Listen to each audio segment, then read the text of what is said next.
thoughts and as you're thinking about this, not only with an immigration lens, but also a democracy lens, kind of this moment we're in right now in early 2026? Well, I have to tell you that, of course, the people that were shot in Portland were two immigrants, apparently, inside of a car. And I am telling you this because Tricia McLaughlin from DHS, the spokesperson, DHS spokesperson, just said that the vehicle driver is believed to be a member of the vicious Venezuelan gang Tren de Aragua. When agents identified themselves to the vehicle occupants, the driver weaponized his vehicle and attempted to run over the law enforcement agents. Obviously, I'm not going to speculate, but I can tell you something. And I am very responsible whenever I say something like this. There is no evidence in the United States that more than a handful of Venezuelans could be even related to Tren de Aragua.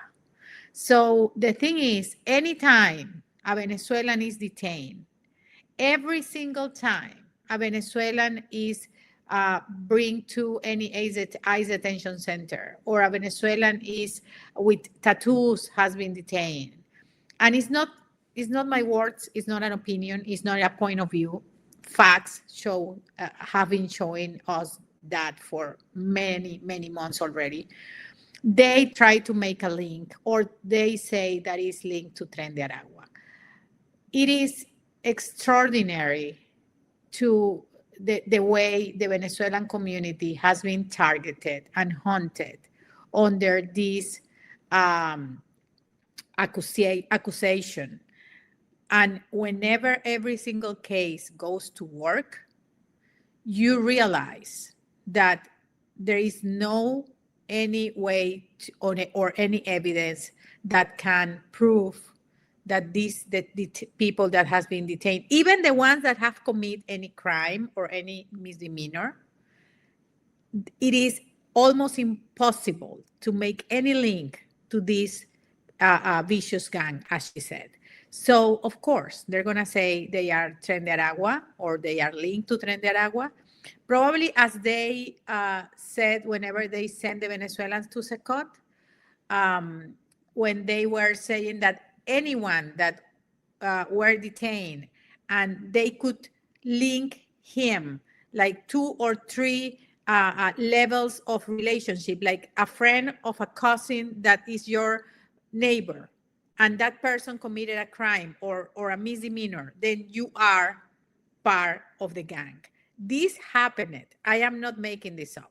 Whenever you see this, what is the reason to shoot people inside of a car if they are not actually threatening you or being violent? Why this poor woman, this poor American mom was killed the way she was in Minneapolis?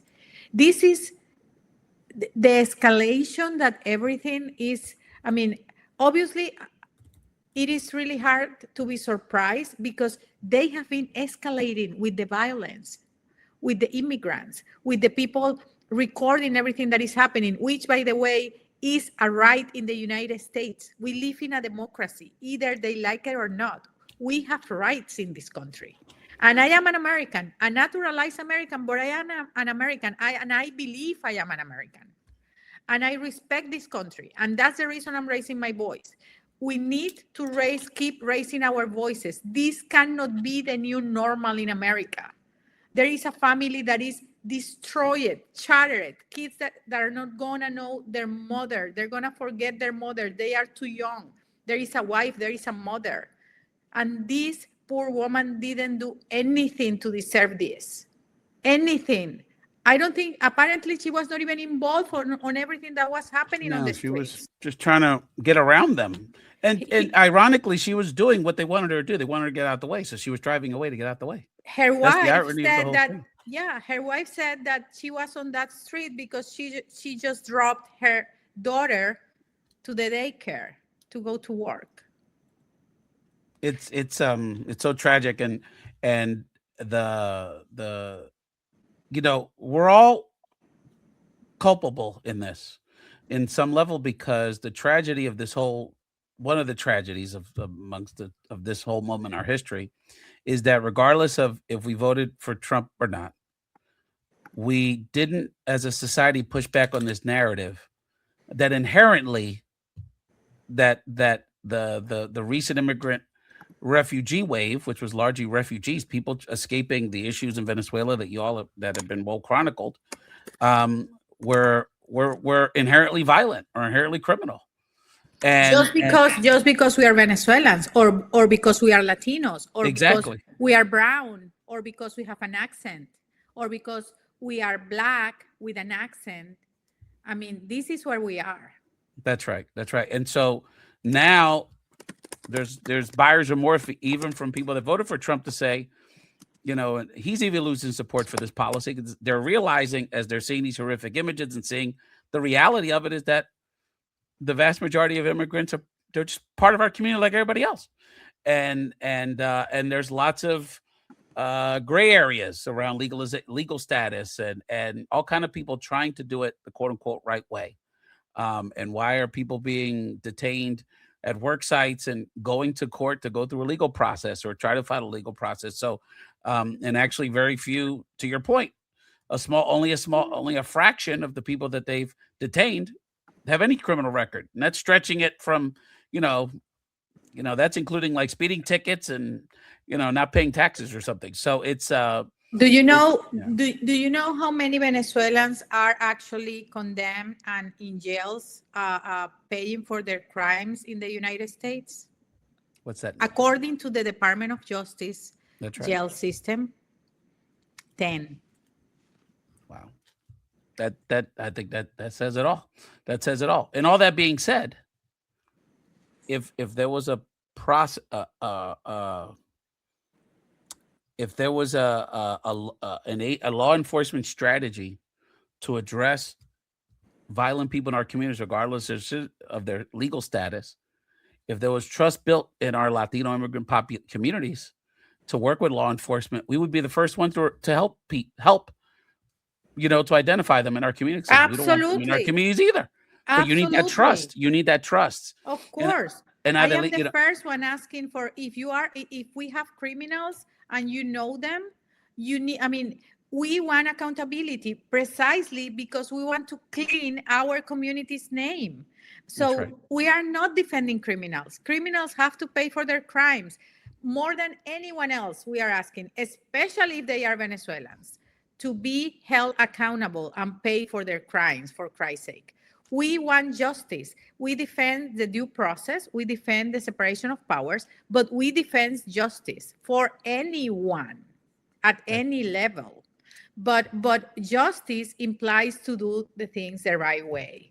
And I think just targeting people for specifically political purposes that at the end of the day are not other thing than racism, xenophobia, and discrimination, is unacceptable, and we need to keep fighting back in the inside of the law, pacifically, but we need to do it. We do have there are mechanisms, even though the Democrats are in the minority of both the House and Senate, that we still have as it relates to appropriation bills and the debt ceiling, which got kicked down the can in the last few months. I want to give people a quick update. There's some reporting, I think this comes from Axios. The Senator Chris Murphy from Connecticut, who works with us closely on a lot of issues, is proposing sweeping reforms to DHS. So basically holding Democrats' votes in the appropriation process, which requires 60 votes, to require that for those appropriations, in this case of DHS, to require them to not wear masks and to be held to work in a elite, to actually do their jobs legally. Murphy, the top Democrat in the appropriations subcommittee that oversees DHS, trying to build a coalition of Democrats to insist on some restraints on DHS authority as a condition for their support on the spending bill, with the funding is set to lapse January 30th. The challenge here, fam, is that Chuck Schumer, the Senate Minority Leader, feels snake bit and is very leery of another potential government shutdown. he's already quote unquote taken the shutdown off the table after weathering a bruising shutdown fight last fall after the healthcare piece. So either how do we convince Chuck Schumer that we need to play hardball here, because that is a mechanism to deny DHS resources, because they're only scaling. They've just started in terms of hiring more officers and having a larger force, and there needs to be more accountability. Remember that the big beautiful bill, it's giving more money to DHS, ICE, and everything related, Border Patrol, than the two Department of Defense for the very first time in many years. And that's not good news. Obviously, I don't want the money to go to the military and to buy more weapons but that's another conversation. The fact that the biggest chunk of money is going to DHS to hire more ICE officers, to hunt more immigrants, not to fix the immigration system, not to do the things the right way, to show some appreciation that we deserve for the immigrants in this country that has been so much for this great country for many, many, many decades. No, is to hunt them, to chase them, to persecute them, and to separate their families. And at this point, apparently, to shoot them too. That's right. The getting some more details on the reporting. So Senator Murphy would be as a in exchange for votes to move the appropriations forward, would want to codify in federal law for ICE agents to prohibit use of face masks, require body cameras, more transparency and data sent to Congress on a regular basis about who's incarcerated, because some people literally have disappeared off the grid in their system, and so there's a lot here. He's apparently working on this with Senator Alex Padilla from California, so obviously there'll be strong support from the Hispanic Democratic members in the Senate. So again, what me and Adelys, I'm sure that you've been hearing the same thing, is that Schumer really is the stumbling block here. So we need him to be bolder. We need so our New York folks and just our activists, we need to put the pressure on Senator Schumer and Speaker Democratic leader Jeffries in the House. So and this is going to come up, the debt ceiling and the appropriations runs out at the end of the month. So this is going to January 30th is a big deadline for us. I think our fellow Democrats have to understand that even though, of course, immigration is a very touchy subject and an issue that since Congress haven't had the will to solve this issue for decades too, for 40 years, almost for 40 years.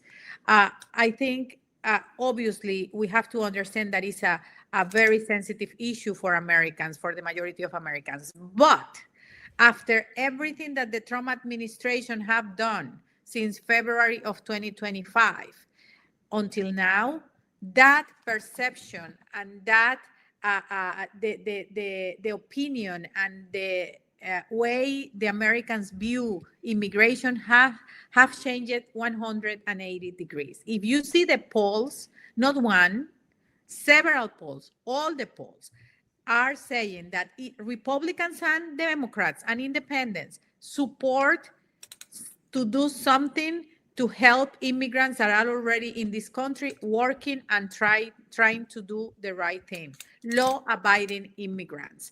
And we are talking about more than 60% of Americans. There are some polls that says that more than 70% of America support some sort of solution and no deportation for them.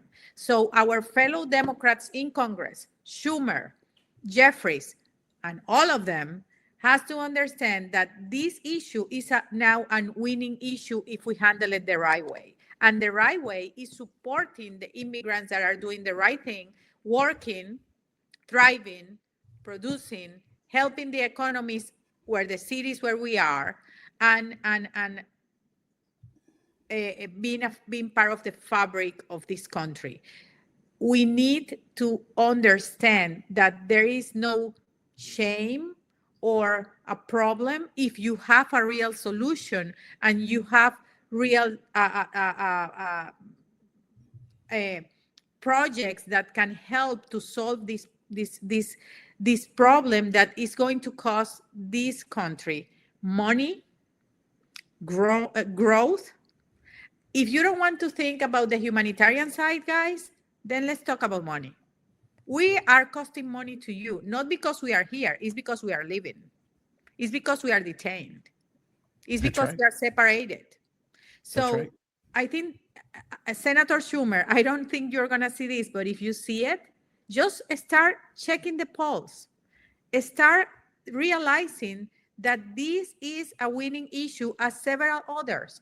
And people are really worried about the human cost of everything the Trump administration is doing with immigrants. We are not talking, the border is supposed to be closed. That's what they said. So if that is true, has been closed for a year now. So what is the problem to try to find a solution with the law-abiding immigrants that are in this country, some of them for many decades already?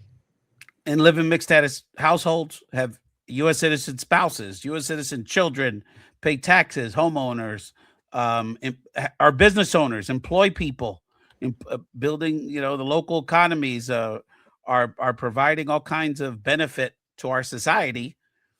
And look, if part of the deal is, hey, you got to pay some back taxes, you got to pay a fine, you got to do this, you got to do that, no problem. We can cut a deal. They'd be more than happy to do that. Well, I am remembering, do you remember when President Biden, no matter what people say of President Biden policies, I remember one of his last decisions, and I was there at the White House whenever he signed it, was to give the opportunity to U.S. citizens, husbands, wives, parents that were here illegally to legalize their situation without having to leave the country, to paying some fees and back taxes and things like that. And I remember many families were there whenever he signed that executive order that President Trump just reversed as soon as he got to power.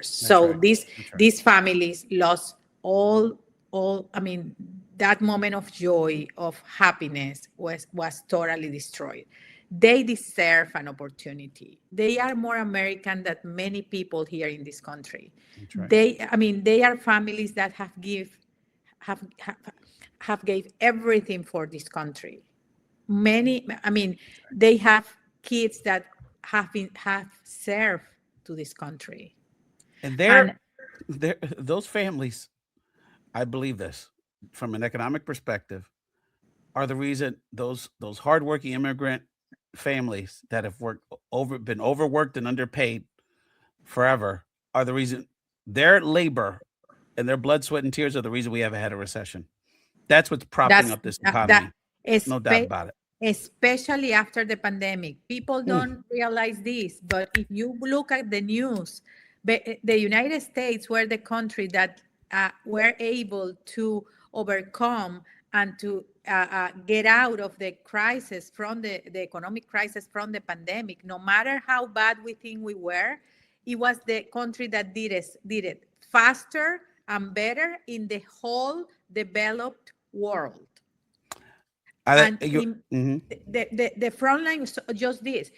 And that's because the immigrants, the frontline workers during the whole pandemic were, in their immense majority, immigrants from every single country that lives in the United States. That's right. I want to go back